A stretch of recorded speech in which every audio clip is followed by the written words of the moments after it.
Voilà. Alors mes chers amis, nous avons été invités très gentiment par le Rav Kohen Arazi, donc pour parler sur le site Torah Academy, dont je souligne ici et maintenant la haute qualité, aussi bien dans le fond que dans la forme. C'est un site qui répond à ce que de nombreux internautes français, francophones en tout cas, attendaient depuis longtemps. Donc, de par les cours qui y sont dispensés, de par les réponses qui sont apportées, ça en fait un site de très haute qualité. Vous connaissez les cours du Rav Kohen Arazi, leur qualité, leur accessibilité. Et donc c'est pour moi un grand honneur que de m'adresser à vous donc, sur ce site de Torah Academy. Alors pour ce qui nous concerne, puisque la fête de Sukkot approche à grands pas, nous allons parler de la simcha, de la joie. Alors la joie, bon, le Rambam, il dit que c'est une grande mitzvah, en particulier à Sukkot, pendant toutes les fêtes, mais en particulier à Sukkot, d'être joyeux. C'est une grande avoda, c'est-à-dire que c'est un grand travail sur soi. Et nous allons essayer donc d'aborder ce thème de la simcha. Alors évidemment, la simcha, la joie, ça peut paraître un thème banal, qui a déjà été évoqué maintes fois. Il y a des livres, il y a des conférences, il y a des recettes pour accéder à la joie, au bonheur, etc. Mais nous, on va essayer d'apporter un regard un peu plus juif, donc un petit peu plus authentique et nouveau sur la simcha, en essayant de voir donc ce que le vécu juif peut apporter à la simcha et ce que la simcha peut apporter de particulier au vécu juif. Alors, on a Rosh Hashanah, Yom Kippour, Sukkot. Alors, Rosh Hashanah, c'est le moment où nous avons proclamé que Hachem est roi. Donc, nous avons trôné l'Éternel en quelque sorte. Yom Kippour, nous avons été lavés de nos fautes. C'est-à-dire, on s'est hissé à un niveau où les fautes ont été nettoyées, expiées, ou même parfois elles se sont transformées en mérite. Donc, c'est un niveau très grand. Et puis vient ensuite la fête de Sukkot. On est en droit de se demander qu'est-ce que cette fête peut nous apporter. Alors il est écrit dans le Zohar que la Soukha c'est une protection. Alors c'est une protection de quoi? On a le droit de se demander. C'est une protection de quoi? Même dans sa configuration matérielle, la Soukha exprime l'abri, donc la protection. Alors ce qu'il faut comprendre c'est que Sukkot, puisque c'est la fête qui est liée à la joie, donc ça veut dire que la joie ça va nous permettre de protéger. Et de protéger quoi? De protéger ce qu'on a acquis à Rosh Hashanah et à Yom Kippour. C'est-à-dire que si on s'est hissé à des niveaux spirituels élevés, si on a réussi à acquérir certaines notions, si on a réussi à obtenir plein de choses, on aimerait bien que ces choses se perpétuent. Et donc Sukkot, donc la joie, la simcha, c'est ce qui va nous permettre de faire en sorte que ce qu'on a acquis se maintienne. Et on va essayer de voir comment. Alors, tout d'abord, j'allais dire de l'approche la plus simple, elle est évoquée par le Midrash, par le Shem Ishmuel, par beaucoup de livres, c'est qu'une fois que nous sommes pardonnés de nos fautes, alors nous pouvons être joyeux. C'est le poids des fautes, la charge des fautes, la culpabilité qu'on a envers soi-même, qu'on a envers les autres, qu'on a envers Dieu. Cette culpabilité, elle fait qu'on ne peut pas vivre pleinement des moments de joie. Et c'est une fois ces fautes qui ont été pardonnées, une fois qu'on s'est déchargé de ces culpabilités, qu'on peut vivre pleinement des moments de joie. Alors comment? Alors on va essayer d'apporter, si vous nous permettez, deux approches sur la simcha.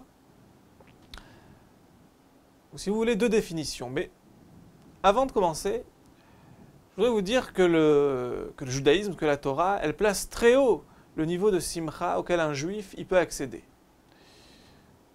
Et j'en ai pour preuve une lettre qui a été écrite par quelqu'un dont le nom vous dit sûrement quelque chose, qui s'appelle Rav Dessler. Alors, Rav Dessler, c'est une figure éminente de la Torah, d'après-guerre.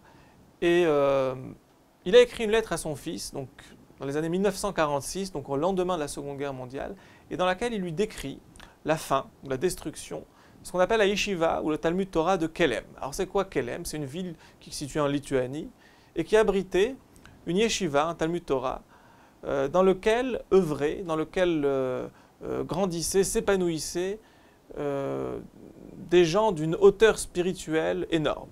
Donc ça veut dire que la plupart des sommités du Moussar et de la Torah qu'on a connues, se sont formés, en tout cas récemment, se sont formés dans cette petite yeshiva, dans ce petit Talmud Torah, qui ne représentait en termes matériels pas grand-chose, mais qui était un petit îlot de vérité, pour reprendre les termes du Rav Dessler, perdu dans le monde.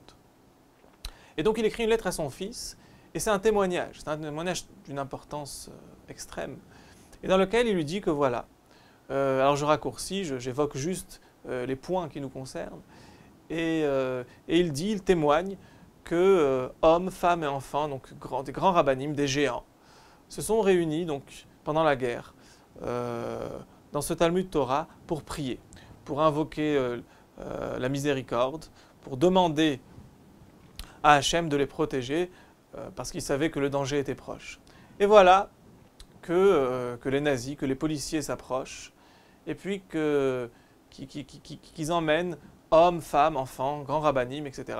Ils les emmènent vers ce qui allait être leur dernier lieu, dernier moment. Ils allaient en fait tous être tués, assassinés dans un champ. Et voilà que ces personnes sont emmenées et ils commencent à entonner un chant. Ashrenu matov chelkenu manaim goralenu, etc. qui exprime la joie d'être juif, le bonheur de vivre la Torah. Et plus ils marchent et plus ils reçoivent des coups, et plus cette joie elle s'intensifie, et plus ce sentiment d'allégresse les empare. Et ils se trouvent dans des moments de simcha énormes. Et c'est dans ces moments de simcha où ils dansent, où ils disent nous sommes fiers d'être juifs et de mourir en tant que juifs. Et c'est dans ces moments de simcha intense qu'ils vont rendre leur âme au Ribono Shel Olam, au Créateur. Et donc cette description émouvante et terrible du Rav Dessler, elle est un témoignage que la simcha, elle peut même transcender la peur de mourir. Ça veut dire que le niveau de simcha auquel un juif peut accéder, bon, c'est des niveaux, c'est des grands niveaux, mais un niveau de simcha auquel un juif peut accéder, c'est un niveau de simcha qui transcende tout. Alors on va essayer de voir qu'est-ce que nous, à notre petit niveau, on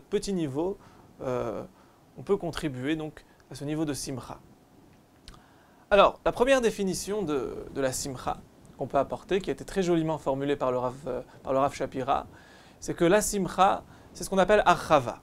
Achava, ça veut dire un élargissement, si vous voulez, un agrandissement de l'être juif. Ça veut dire que dès que vous voyez que quelque chose s'agrandit, alors il y a un sentiment de simcha. On va prendre des exemples simples. Lorsque quelqu'un il arrive en âge d'avoir des enfants et qu'il a des enfants, alors il est empli d'un sentiment de simcha, comme si son être s'était épanoui. C'est ça qui procure un sentiment de simcha. Lorsque quelqu'un, on va donner un autre exemple, lorsque quelqu'un écrit un livre, par exemple un Talmid Racham, produit une œuvre, un livre, alors il est aussi empli d'un sentiment de simcha. Comme si quelque chose en lui s'était agrandi, comme si la vie qu'il contenait avait pris plus de place. Et ça nous procure un sentiment donc de simcha. Ça veut dire que si on veut accéder véritablement à la simcha, il faut se donner les moyens de trouver des dimensions d'éternité, des dimensions, d'agrandir les dimensions de chaque chose. Et pour ça, un juif, il a les moyens de le faire. C'est-à-dire que le fait d'être juif déjà, le fait de vivre la Torah, le fait de vivre la mitzvah, c'est déjà quelque chose qui peut faire que tous les moments que l'on vit prennent des dimensions plus grandes. C'est le principe de la mitzvah, c'est le principe du juif, c'est de donner à des petites choses des dimensions d'éternité. C'est ça le principe de la mitzvah. On va donner quelques exemples. Mais avant, je voudrais vous dire que cette définition, elle est même articulée de manière très technique dans le Talmud. C'est-à-dire qu'il y a une unité de mesure qui s'appelle le téphar. Le téphar, c'est une palme qui est à peu près entre 8 et 10 cm. Et ce téphar, il peut être, donc cette mesure, cette unité de mesure, elle peut être étroite ou elle peut être large. Et lorsqu'elle est large, on l'appelle le téphar sorek. C'est comme ça, le téphar qui sourit. C'est-à-dire que même une unité de mesure, lorsqu'elle est large, elle évoque la simcha. Donc ça, c'est une des preuves, par exemple, qu'on peut amener pour prouver que cette notion de simcha est synonyme d'agrandissement, d'épanouissement, d'épanchement, d'élargissement. Alors, on va donner quelques exemples quelqu'un, par exemple, un acte banal que chacun peut faire tous les jours, qui est le Birkat Hamazon. Birkat Hamazon, donc quelqu'un mange un morceau de pain, et puis après il doit remercier, il doit remercier l'Éternel. Et puis, donc, dans le Birkat Hamazon, il évoque, donc il remercie Hachem pour l'avoir nourri, Hazan et Akol. Et puis après, il évoque le pays, la terre d'Israël. Et puis Boné Yerushalayim, on l'emmène au temple. Et puis après, Atov Ametiv, qui est une bénédiction qui a été instituée à cause des morts de bêtards qu'on a pu enterrer, dont les corps n'ont pas pourri, etc. Donc, un tas de choses, un voyage dans le temps et dans l'espace, et puis après tout Rachaman, et puis après ça finit par le Mashiach, le Messie. Et donc tout ça pour un petit morceau de pain. Moi j'ai mangé un sandwich, j'ai mangé un sandwich, j'ai rien fait d'autre. Et déjà, ce morceau de pain, il évoque pour moi, il doit évoquer un tas de choses. Donc ça veut dire que dans un acte banal, on peut accéder à des dimensions énormes. Et c'est pareil, pour tous les moments juifs de la vie. Par exemple, quelqu'un a le bonheur de fixer un moment d'étude de la Torah. Il faut savoir qu'il est en train de faire quelque chose qui est d'une centralité inégalée. Ça veut dire qu'on pourra rarement trouver un moment plus utile que celui qui est consacré à l'étude. Même que quelqu'un il a réussi dans sa vie à créer des sociétés, à créer des monuments, à bâtir des choses, et ce moment d'étude, peut-être qu'il a plus de valeur. Donc ça veut dire que dans notre quotidien, si on s'en donne les moyens, on a le pouvoir d'apprécier des choses à leur juste valeur. Et ces choses, elles peuvent nous procurer un bonheur intense. Et alors, même les petites choses de la vie, elles prennent une grande dimension. Je ne sais pas moi, si vous êtes un père de famille, vous devez vous lever au milieu de la nuit parce que votre enfant pleure, etc. Donc c'est quelque chose qui est fatigant, c'est quelque chose qui est éprouvant.